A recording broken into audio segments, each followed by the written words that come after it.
esta clase magistral.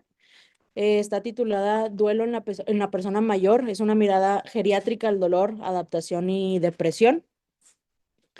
Y bueno, aquí está el índice de lo que vamos a cubrir el día de hoy. Y primero que nada vamos a tener este caso clínico. Es una femenina de 78 años que enviudó hace 7 meses. Refiere sentirse triste, con llanto fácil, sensación de vacío desde la muerte de su esposo y comenta que al inicio, perdón, no podía creerlo y que se quedaba esperando que él regresara. Aún realiza las comidas del día, cuida su jardín y asiste a un grupo parroquial. Refiere que algunas noches le cuesta conciliar el sueño por pensamientos sobre su pareja, pero logra descansar en general.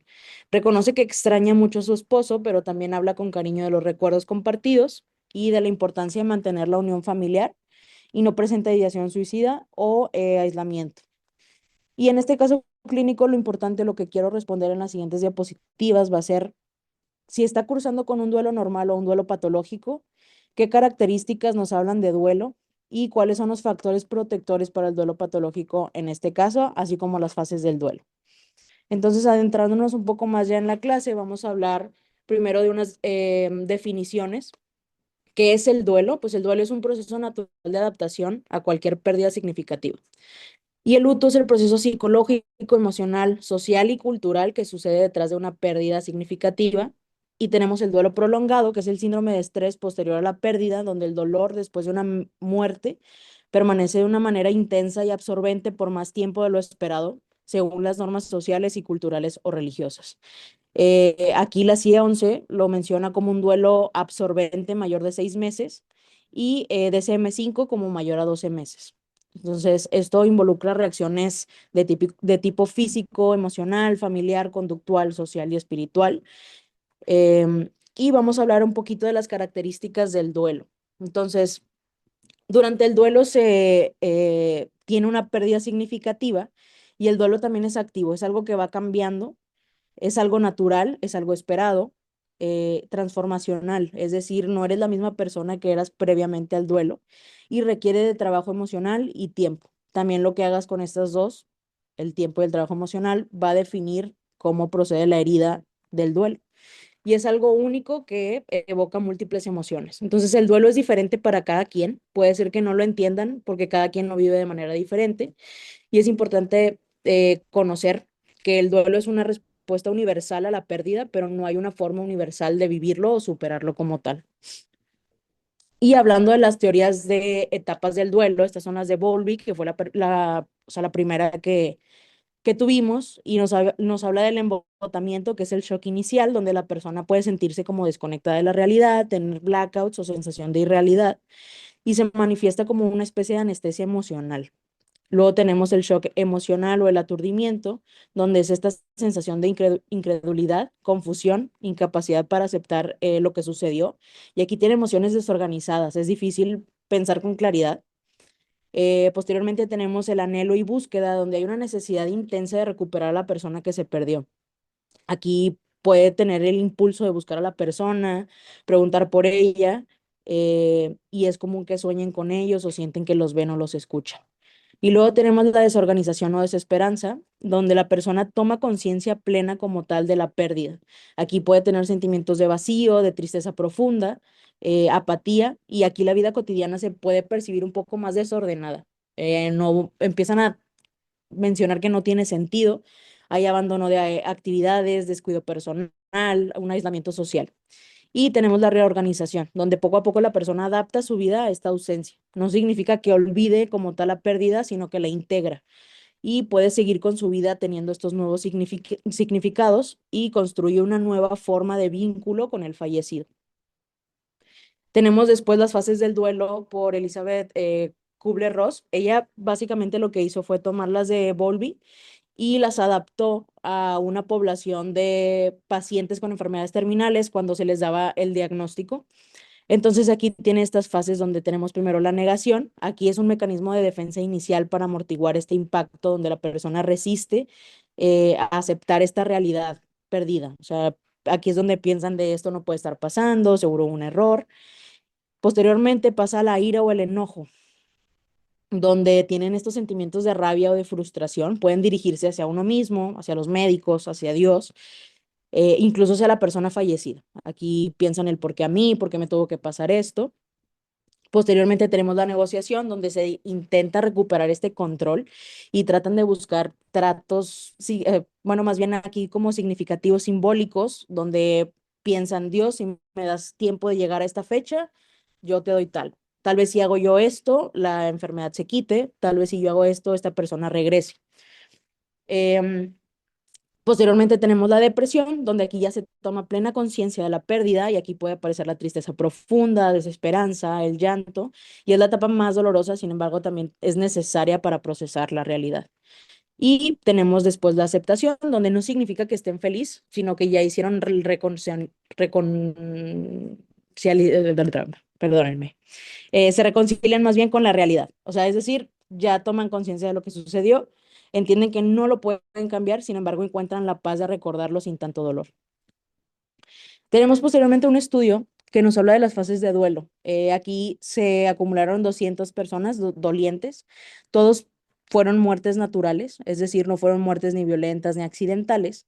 Y aquí lo que se quería identificar eran los patrones normales de duelo después de la muerte natural de un ser querido.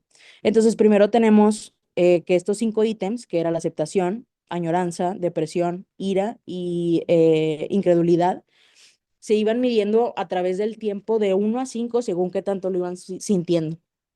Tenemos que en general la aceptación siempre fue el indicador más alto, que es lo que podemos ver aquí.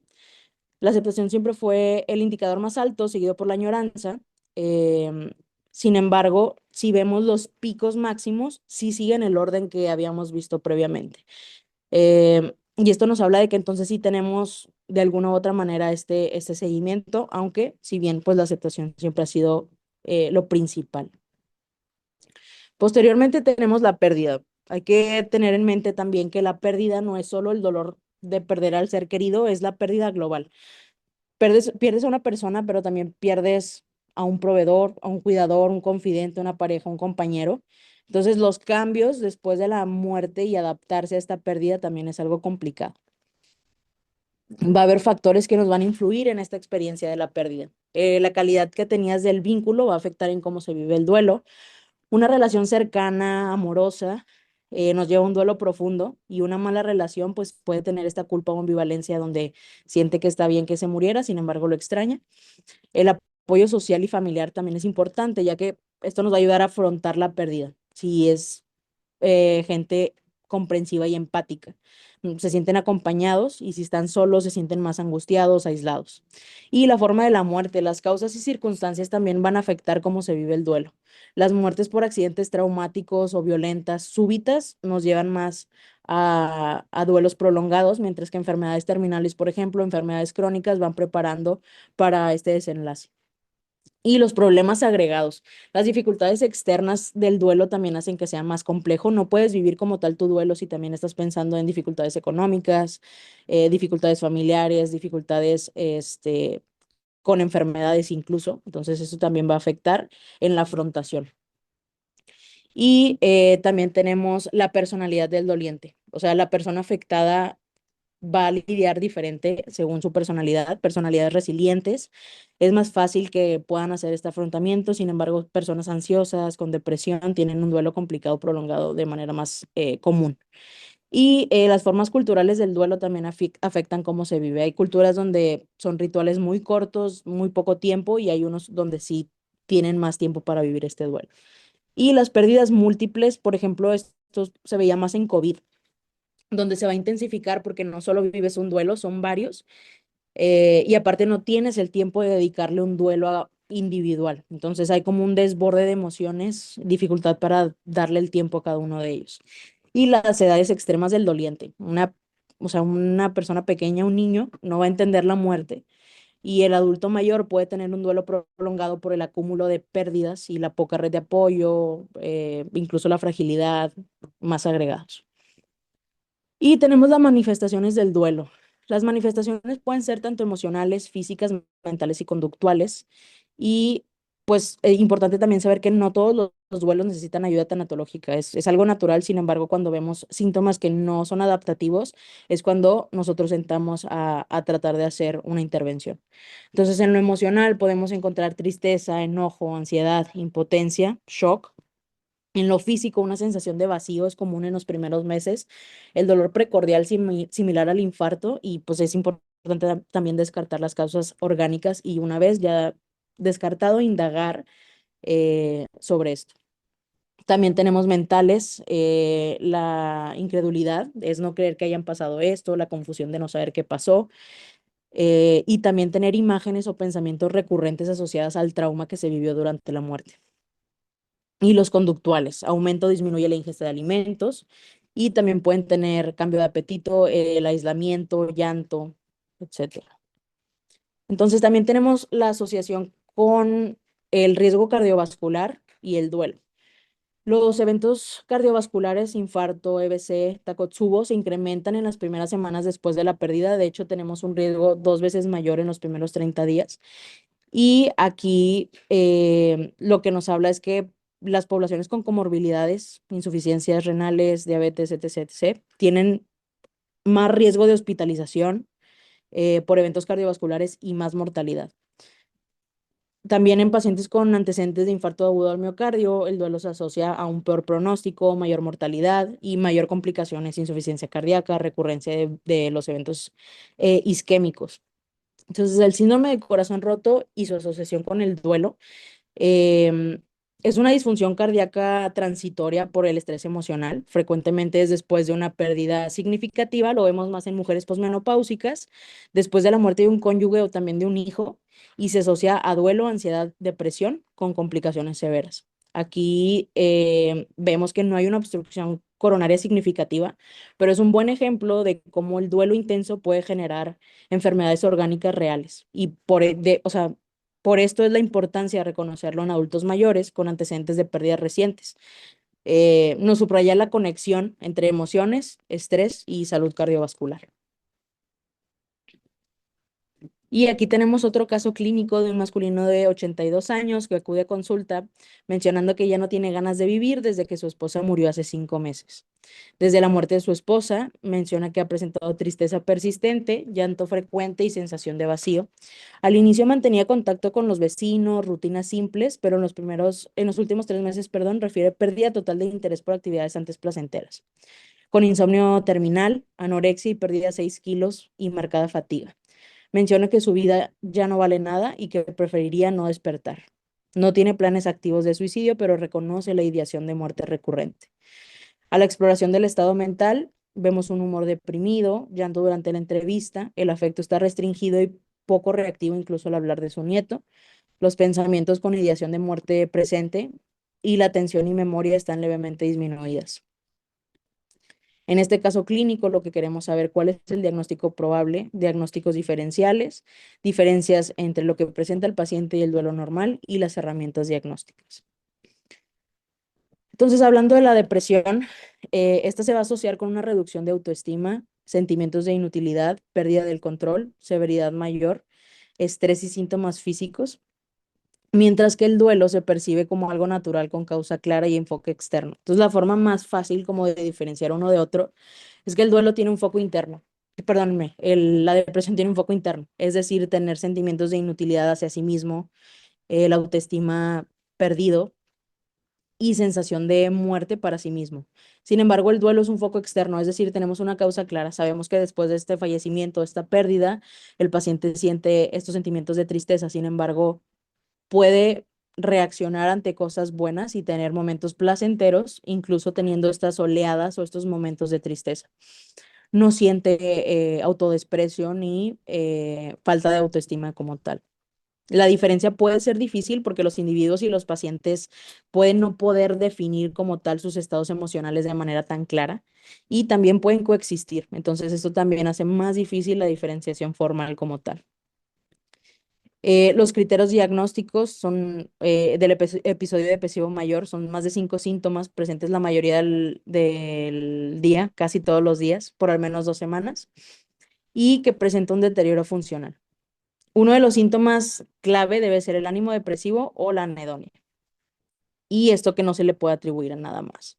Entonces, los síntomas clave que vamos a encontrar va a ser un vacío emocional, anedonia, alteraciones en el sueño, cambios en el apetito o en el peso, quejas somáticas vagas, el aislamiento social es importante, la fatiga, culpa, sentimientos de inutilidad y dificultad para concentrarse o decidir, así como agitación o lentitud psicomotora y pensamientos de muerte o suicidio. En el adulto mayor puede ser un poco más complicado dar este diagnóstico porque no se presenta la depresión como tristeza, se presenta más como un vacío, como fatiga, como lentitud. Es menos llanto y más cansancio, más no tengo ganas de hacerlo, ya no quiero hacerlo. Y se puede confundir con un deterioro cognitivo reversible. Si vemos quejas de olvidos, hay que primero descartar depresión y ahora sí seguimos con el abordaje de demencias. Y las manifestaciones clínicas, es lo que mencionaba, que son más de cansancio. Puede tener quejas somáticas múltiples, dolor, malestar general, síntomas gastrointestinales, síntomas cognitivos como dificultades de memoria, atención o lenguaje, y aislamiento social o apatía, que son más prominentes que la tristeza como tal. Aquí nos podemos ayudar más que nada de las herramientas de cribado y hay que siempre explorar la ideación suicida que a menudo mencionan más como preferiría no despertar o preferiría no estar vivo. Y evaluar el impacto funcional que esto está teniendo en el paciente. Si ha tenido pérdida de autonomía, abandono del autocuidado y considerar también comorbilidades médicas y polifarmacia. También aquí en pacientes geriátricos, más que nada, lo que nos puede ayudar es entrevistar a los familiares o cuidadores, ya que a veces los adultos mayores minimizan o niegan los síntomas que sí llegan a tener. Y en esta tabla podemos ver las diferencias entre depresión y duelo, más que nada por el inicio. Sabemos que en el duelo está relacionado a una pérdida como tal concreta y que se conoce. En depresión mayor sí puede ser desencadenada por la pérdida, sino que persiste aparte más allá de esta, o a veces puede ser sin causa clara. Las emociones, pues puede tener algo de tristeza, sin embargo, es algo fluctuante. Es decir, sí puede tener estas oleadas de tristeza como tal, pero también tiene sentimientos positivos, mientras que en depresión mayor es una tristeza persistente. Y el afecto se conserva en el duelo, es decir, puede sonreír, puede disfrutar, mientras que en la depresión mayor no. Los pensamientos sí pueden ser recuerdos de la pérdida, de la persona perdida, perdón, pero tiene emociones positivas y negativas mezcladas, mencionando el dolor. Mientras que en depresión mayor el pensamiento es más que nada de autocrítica y de desesperanza. La autoestima está preservada en el duelo normal, mientras que en la depresión mayor sí tiene alteraciones en el autoestima. El sueño puede estar alterado en ambos, la ideación de muerte es más que nada en la depresión mayor y la duración puede cambiar en el duelo, sin embargo, en la depresión mayor lo que vemos es que nunca hay una mejoría. En el duelo, conforme el tiempo va pasando, vemos que estos sentimientos de dolor van disminuyendo, tanto en intensidad, duración y frecuencia, y mencionan que se siente como olas de tristeza que es normal que las vuelvan a tener en épocas relevantes o importantes, fechas familiares, cumpleaños, aniversarios. Sin embargo, pueden tener sentimientos positivos en estos inters o incluso durante este sentimiento de dolor. Y la funcionalidad se queda conservada en el dolor normal, mientras que en la depresión mayor tiene una disminución funcional marcada.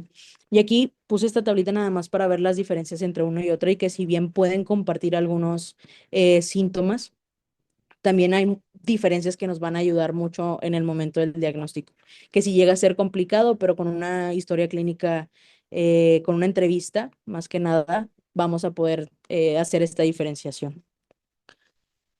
Y hablando como tal de los tipos de duelo, tenemos el duelo anticipatorio, y este es antes de la pérdida, pueden sentir la tristeza, culpa, ansiedad, pero no significa que esto va a anular o que va a doler menos al momento de la muerte. Puede suceder de manera previa, sin embargo, también es importante hablar con el doliente porque muchas veces estos sentimientos de tristeza pueden confundirlo como un burnout o un cansancio del cuidador cuando a veces es un duelo anticipatorio, que es algo que también hay que guiar y orientar a los familiares y a los cuidadores. Se ha notado que niveles altos de duelo anticipatorio con poca información o poco conocimiento de la enfermedad como tal se asocia también a mayor duelo prolongado posteriormente a la muerte. Tenemos también el duelo ambiguo, donde es la pérdida de la persona, ya sea física o psicológicamente, pero que esté presente de manera viceversa. Esto puede verse, por ejemplo, en Alzheimer, donde los familiares dejan de reconocer al cuidador y duele más, a veces mencionan que duele más cuando los dejan de reconocer que en la muerte como tal. El duelo ambiguo también lo podemos ver, por ejemplo, cuando hay una pérdida física en, por ejemplo, parejas migrantes, donde no saben si la pareja sigue viva o no sigue viva y no tienen comunicación con estos mismos. Y también es algo que se tiene que tratar porque es un duelo que no está completado. El duelo crónico, donde tenemos la persistencia del duelo con la misma intensidad por mucho tiempo más de lo esperado y este no se atenúa. Tenemos también el desautorizado, donde este se minimiza, no se autoriza la pérdida por la sociedad. Aquí puede ser, por ejemplo, los médicos, los cuidadores, donde no se les da este espacio para sentir el duelo por pacientes que probablemente se pueda ver como algo incorrecto que no debería ser. Sin embargo, se forma un vínculo que a final de cuentas sí es posible tener este duelo. Tenemos el duelo inhibido o el negado, donde se evita expresar el dolor. Por ejemplo, que es un papá que tiene a sus niños y no puede tener el duelo de su esposa porque tiene que ser fuerte para los niños. Em, el duelo retardado, donde hay una reacción diferida. Puede aparecer tiempo después por algún otro estímulo donde se evitó por mucho tiempo el duelo y ahora lo siente en otro momento. Y el duelo complicado es todo aquel que no se puede adaptar. Es un aislamiento, se deja de trabajar, se pierde el sentido vital y estos son los que necesitan de la intervención. En geriatría como tal es clave detectar temprano los duelos atípicos porque aumentan el riesgo de depresión mayor, ideación suicida y deterioro funcional también. Y se asocia con mayor mortalidad en adultos mayores, con lo que ya hablamos de síndrome de corazón roto, aislamiento social, abandono del autocuidado. Y viendo las diferencias entre el duelo normal y el trastorno de duelo prolongado, el duelo normal, como ya mencionamos, sí puede ser intenso, pero tiende a disminuir con el tiempo y el trabajo emocional, permitiendo así una adaptación progresiva.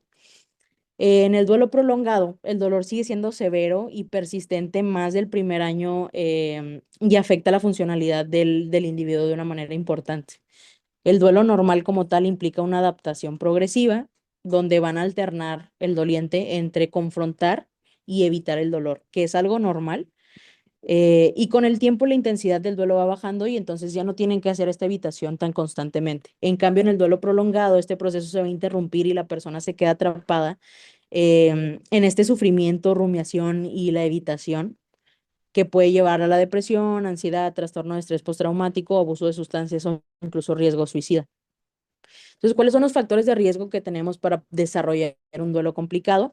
Del doliente que tenga fragilidad física cognitiva, antecedentes de trastornos psiquiátricos, depresión, ansiedad, escasas habilidades de afrontamiento o emocionales y enfermedades que nos van a limitar también esta adaptación.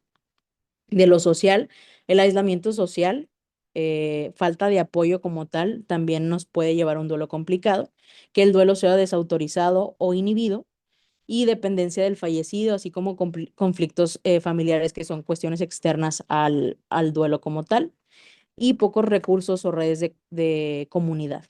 Y en lo religioso, creencias que dificultan la aceptación o que tiene esta ausencia del sentido de trascendencia. Entonces, batallan un poco más para tener esta adaptación. Y tenemos este caso clínico de una viuda de 55 años que acude a su médico internista 18 meses después de la muerte súbita causada por causas cardíacas de su esposo y su duelo no ha disminuido en absoluto durante todo este tiempo. Es incapaz de dejar de pensar en él y no puede creer que se haya ido. La sensación de aislamiento y anhelo no han desaparecido y ni siquiera durante la reciente graduación de su hija. Ya no socializa con otras parejas porque es un recordatorio demasiado doloroso de la ausencia de su esposo. Llora todas las noches antes de dormir, rumiando sobre cómo debió haber visto su muerte y pensar que sería mejor si ella también estuviera muerta. Tiene antecedentes de diabetes con 2 episodios previos de depresión mayor y en la evaluación adicional se observa un nivel de glucosa en sangre ligeramente elevado y un aumento de peso de 4,5 kilogramos. Y entonces aquí, ¿cuál es el diagnóstico probable de la paciente? ¿Cuáles son nuestros criterios diagnósticos? La duración de este tipo de duelo y las herramientas diagnósticas que nos van a ayudar a llegar a este. Entonces, en el duelo prolongado, nuestros criterios diagnósticos por DSM-5 nos hablan de una pérdida significativa de una persona cercana o importante que dura más de 12 meses con síntomas persistentes y nuestro síntoma central va a ser la añoranza o la preocupación intensa y continua del fallecido con más de 3 síntomas de manera casi diaria, que es dificultad para aceptar la pérdida, incredulidad emocional, sentir que la vida ya no tiene sentido, identidad alterada de sí mismos, evitación de recordatorios, dolor emocional intenso o aislamiento y pérdida de interés o funcionalidad. Y aquí es importante que esto cause un malestar o un deterioro funcional que no se puede explicar por algún otro trastorno. ¿Cuáles son nuestros factores de riesgo para llegar a un duelo prolongado? Que sean pérdidas múltiples, que sea violento, súbito y que la muerte sea de un hijo o cónyuge. Que la doliente sea mujer de más de 60 años, con un estrato socioeconómico bajo, bajo grado de estudios, apoyo social limitado y antecedentes psiquiátricos. Entonces, ¿cómo vamos a hacer la diferenciación entre un duelo normal y un duelo prolongado? Pues la duración nos va a ayudar mucho para esto. En el duelo normal normalmente es menos de 6 meses y es algo que disminuye gradualmente, mientras que en el prolongado puede ser más de 6 o 12 meses con una persistencia del dolor como si acabara de suceder la muerte. La intensidad son intermitentes en el duelo, mientras que en el prolongado es algo constante que no mejora. Y el funcionamiento interfiere mucho en el duelo prolongado, es decir, no puede realizar sus actividades, no puede seguir con sus relaciones o su vida cotidiana. Los síntomas emocionales sí son emociones dolorosas, pero que van disminuyendo con el tiempo en el duelo normal, mientras que en el duelo prolongado tenemos esta angustia intensa, rumiación y desesperanza. La adaptación a la pérdida es gradual durante el duelo normal, mientras que tiene dificultad para aceptar la muerte en el duelo prolongado. Y la respuesta a la intervención, pues realmente el duelo normal solo necesita de tiempo y apoyo social, mientras que el duelo prolongado ya necesita evaluación profesional y tratamiento. Y el DSM-5 menciona el trastorno de duelo complicado, al menos en 10% de las personas con duelo. Y esto se va a ver más que nada en adultos mayores posterior a la muerte de un cónyuge o un hijo. Incluso en muertes súbitas, este porcentaje sube hasta 25 o 26%. Entonces, aquí, ¿qué nos va a ayudar? Pues hay que indagar sobre la pérdida como tal en anamnesis médica. Nos van a ayudar pues herramientas útiles como el Brief Grief Questionnaire con más de 4 puntos. Aquí vamos a saber que necesitamos una evaluación adicional. Tenemos el Prolonged Grief con 13 ítems que también nos va a ayudar para ver si hay síntomas compatibles que requieren una entrevista clínica basada en esto como tal. Y el inventario de duelo complicado, que son 19 ítems, y también nos va a ayudar para ver si hay cambios en el tiempo e incluso monitorizar a los pacientes en duelo. Entonces, el tratamiento como tal de un duelo complicado, el más respaldado es la terapia de duelo complicado con amplia evidencia empírica y eficacia demostrada en adultos mayores. Y esto busca favorecer la adaptación a la pérdida y resolver como tal los obstáculos que puedan presentarse durante la pérdida.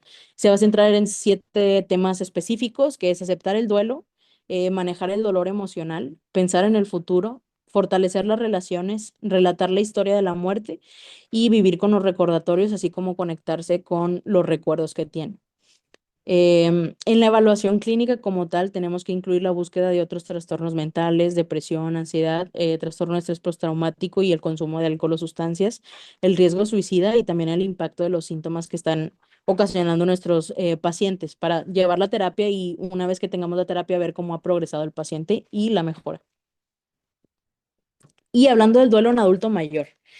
En general, pues hay que saber que hay una evolución y un cambio en las familias previas a lo que tenemos ahorita. Entonces, antes la familia era de 10 hijos, 8 hijos, 9 hijos.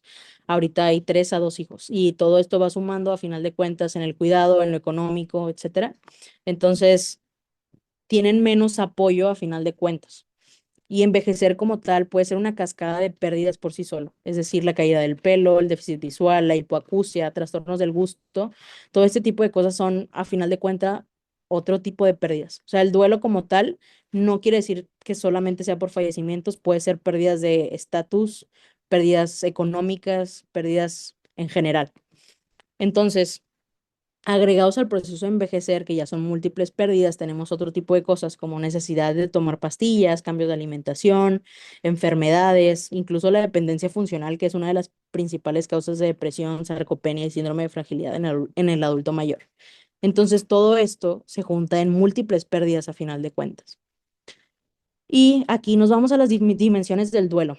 Entonces, tú puedes tener un duelo por quien tú eras, es decir, en el adulto mayor, por ejemplo, la pérdida de habilidades, de funcionalidad, se empieza a desconocer a sí mismo. El duelo de cómo me veían los demás, igual, por el aumento de la edad y por la pérdida de funcionalidad.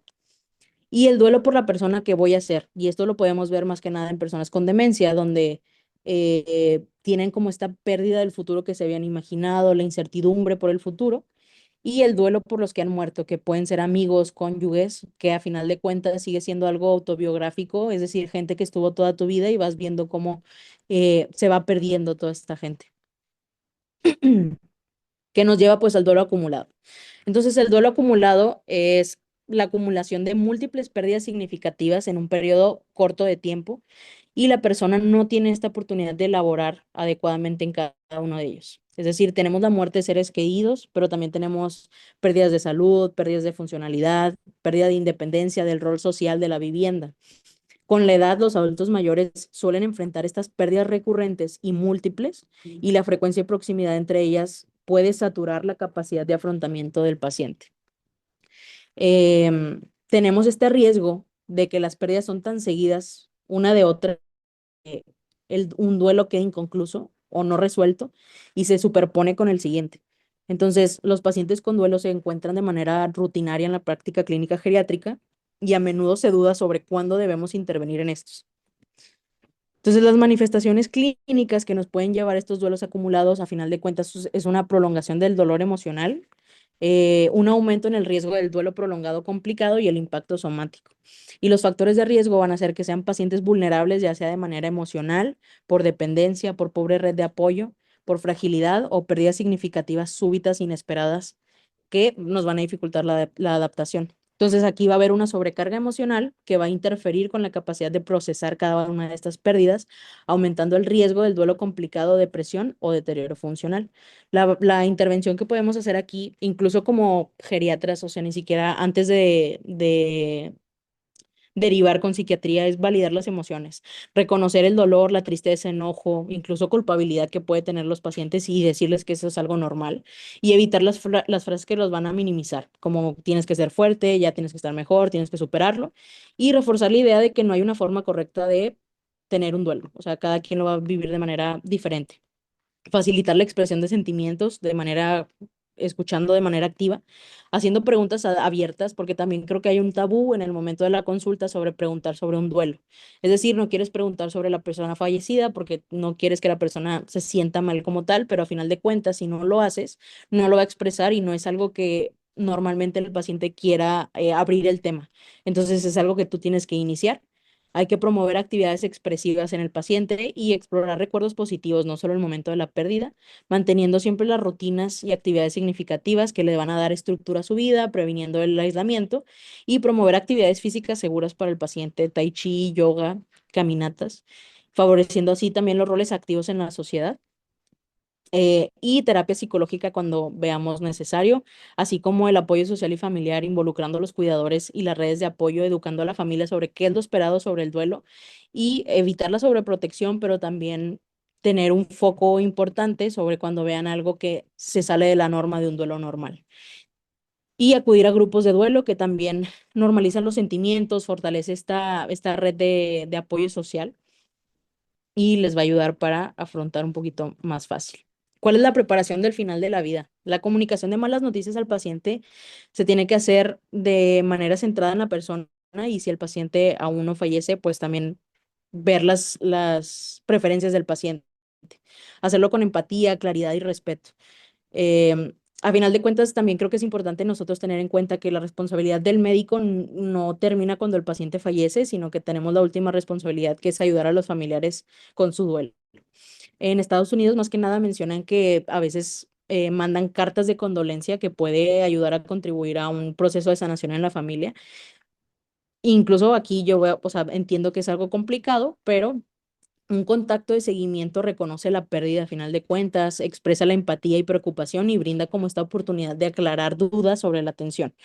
Se ha visto que hasta el 30% de los familiares reportan una insatisfacción sobre la información que se les brindó sobre la muerte de su familiar. Entonces, tener esta comunicación como tal con los familiares creo que ayuda un poco a tener esta aclaración de dudas e incluso les ayuda a tener un mejor cierre. Hay protocolos como Spikes o Rat News que han sido validados para dar este proceso de dar malas noticias. El Spikes como tal nos habla de preparar el entorno, elegir un lugar donde sea privado, adecuado, puedas tener el tiempo de expresarte y no hay interrupciones, y evaluar la percepción y preferencias del paciente antes de comunicar la noticia, es decir, saber qué tanto quieren saber, qué tanto no quieren saber y el estado emocional del paciente.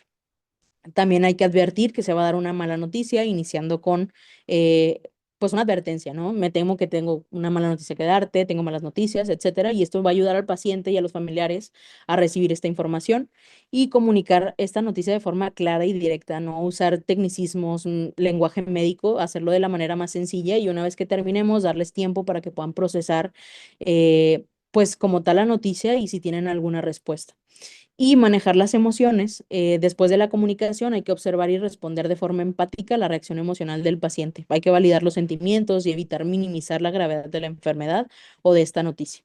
Y facilitar así el diálogo, responder las preguntas que sean necesarias, fomentar la expresión de dudas y preocupaciones.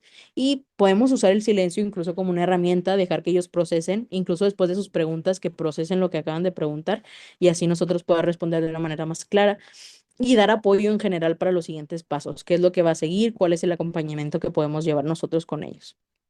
La preparación para el final de la vida, a final de cuentas, se asocia con un mejor ajuste psicológico, reduce la probabilidad del duelo complicado y menos depresión postduelo incluso. Bajos niveles de preparación y altos niveles de duelo, que es aquí el duelo anticipatorio, por ejemplo, que mencionamos antes, se asocian a un duelo complicado, síntomas depresivos y un peor ajuste en general. Entonces, para prepararnos de manera favorable, previo a la muerte, hay que planificar los cuidados, la atención que se va a querer, conversaciones sobre deseos y valores del paciente, una comunicación abierta y comprensión del pronóstico, así como la aceptación emocional de lo que está sucediendo. A final de cuentas, la preparación mental de los seres queridos ante la muerte inminente de un paciente es un factor fundamental para prevenir el duelo prolongado y desenlaces adversos. Em, y pues bueno, ya terminando con unas conclusiones para llevar a casa, pues el duelo, entender que es un proceso normal que permite reorganizar la vida tras la pérdida. Es algo esperado. En el adulto mayor el duelo suele ser múltiple y acumulado, que se entrelaza con fragilidad y esto nos da más riesgo de tener un duelo complicado, que es un dolor persistente de más de 6 a 12 meses con un anhelo intenso, aislamiento y pérdida funcional. El duelo y la depresión no son lo mismo. En el duelo tenemos una reactividad emocional y en la depresión no. También tener en cuenta que el cuerpo también duela, es decir, tenemos mayor riesgo de enfermedades de riesgo cardiovascular, síndrome de roto y deterioro funcional. Y los factores de riesgo para tener factores somáticos es la fragilidad, el aislamiento, dependencia y duelos desautorizados o ambiguos. Y el acompañamiento empático, validación y apoyo en general son los pilares terapéuticos, es decir, no necesitamos dar un medicamento a un duelo normal, solo necesitamos un acompañamiento. No necesariamente tiene que ser del médico de cabecera, sin embargo, sí se ha visto que en pacientes geriátricos como tal, prefieren seguir con su médico de cabecera que han tenido por más tiempo que ir con un nuevo médico. Entonces sí tenemos que o sea, tomar conciencia y poder acompañarlos en este tipo de cosas. Hay que identificar y no solamente tratar un duelo. Es decir, si vemos que hay depresión o ansiedad mayor, ahí es cuando se ha visto que sí tienen beneficio los medicamentos. Sin embargo, antes de esto, en el duelo normal, se ha visto que no tiene ningún beneficio. Y a final de cuentas, el objetivo es que después de la pérdida no se quiere olvidar el fallecido, sino se quiere integrar esta pérdida y reconstruir el sentido vital del paciente para que tenga una buena adaptación. Y pues bueno, eso sería todo de mi parte. No sé si hay alguna duda.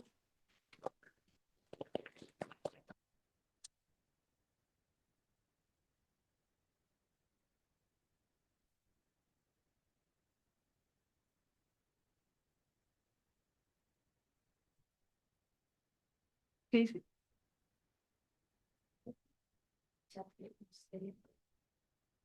A ver, nada, ¿no?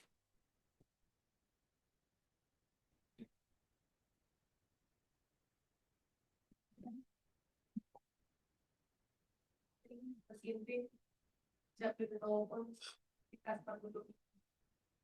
que la recomendación pues sería o solamente de la no, que no sea patológico, pero sí te da o sea, ¿cuándo recomendarías tú mandar? Si tiene factores de riesgo para presentar el duelo complicado, pues sí hay que mandarlo. Sin embargo, si vemos que es un duelo normal que se está adaptando, no hay necesidad de hacerlo. O sea, un duelo normal no necesita tratamiento y no necesita seguimiento, lo único que necesita es la vigilancia a través del tiempo. Lo recomendado es después de la pérdida, citarlos en 2 a 3 semanas, ver cómo se han adaptado y si vemos que hay un riesgo de mala adaptación, es cuando se envían.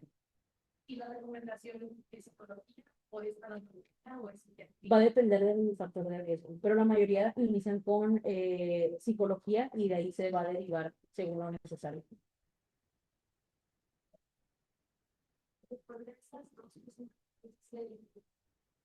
Ajá. También menciono que cada 3 a 4 semanas. Lo vas espaciando eventualmente cada vez más, pero la primera es 2 semanas y luego de 3 a 4 semanas según cómo vayan viendo que se va adaptando el paciente. Ujú. Que digo, a final de cuentas sabemos que va a ser normal que en fechas importantes van a tener estas olas, sin embargo que vemos, o sea, vemos que la funcionalidad como tal sigue intacta y el paciente no ha tenido como esta falta de adaptación.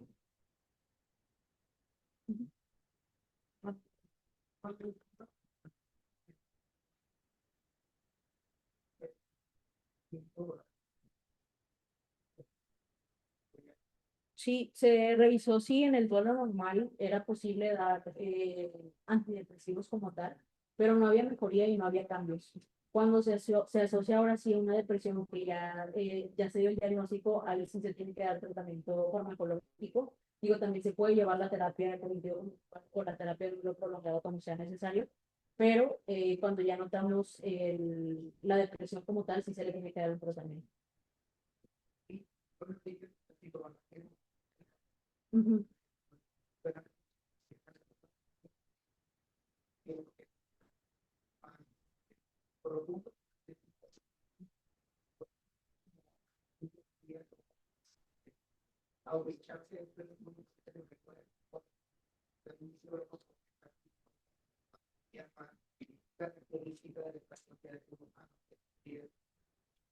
Sí, justo para eso son las primeras 2 semanas donde vas a ver cómo evoluciona.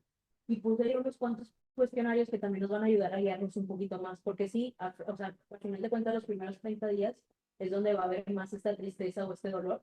Sin embargo, también hay que ver el resto del espectro, ¿no? Ver si está mejorando, si el dolor va para abajo, si no está adaptándose y la funcionalidad creo que también es bien importante. Si vemos que el paciente deja de tener esa funcionalidad y esta adaptación social es cuando nos preocupamos un poquito más.